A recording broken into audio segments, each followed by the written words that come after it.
Okay, so I added a bilge pump to my 2019 Seadoo FishPro, and I just added it for a little extra insurance.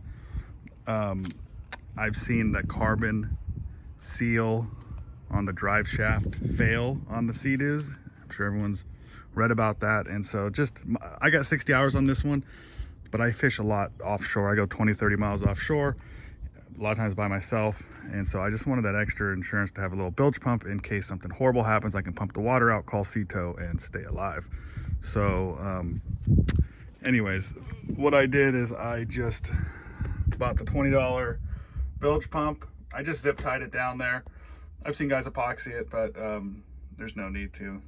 All that white stuff is my white lithium grease. I always keep my oil, or the oil, on everything down here. I like white lithium grease. It's thick, it works good, it's cheap. But anyway, that's what all that white stuff is. So anyways, so here's my bilge pump. I just zip tied it. Like I said, I don't need to epoxy it down. It's not going anywhere. It's in there really good. It just sits right down there next to the fish finder. And then I just ran the hose up here and I put it right out there. I just got to clean that up. It's a little dirty, but anyway. So I'm going to carry a little piece of hose, actually. I mean, you can just pump it in here. It's not going to hurt anything, but I'm going to carry a little piece of hose with me if I ever have to use it. I'll snap a piece of hose in here and just run it over the edge and pump it out so I don't fill my foot well.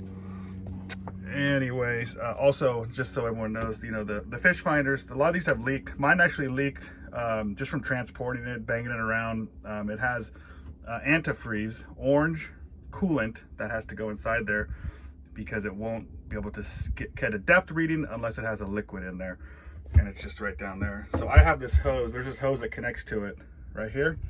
You can just pour the coolant right in this hose. You should be able to see the coolant coming out of this hose at the bottom, and that'll tell you there's no air bubbles or it's leaking. So it's one thing you should always check on these fish pros. If you ever lose your depth, pour some coolant in this hose. If it leaks out the bottom, then you need there's an O-ring on it, and then the base has a epoxy seal to it. So there's two ways that coolant has to stay in there.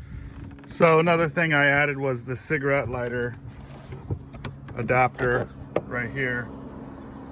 Seadoo sells the USB port for like $100 and something online, and you can buy this cigarette adapter for like 10 bucks. It's pretty funny. Anyway, so I just ran the wire straight off the battery. I drilled it right through here. I took out the little box, drilled it through there. Obviously, I'll put my little glove box, carrier case, whatever you call it, back, of course. But anyway, I'll seal those up.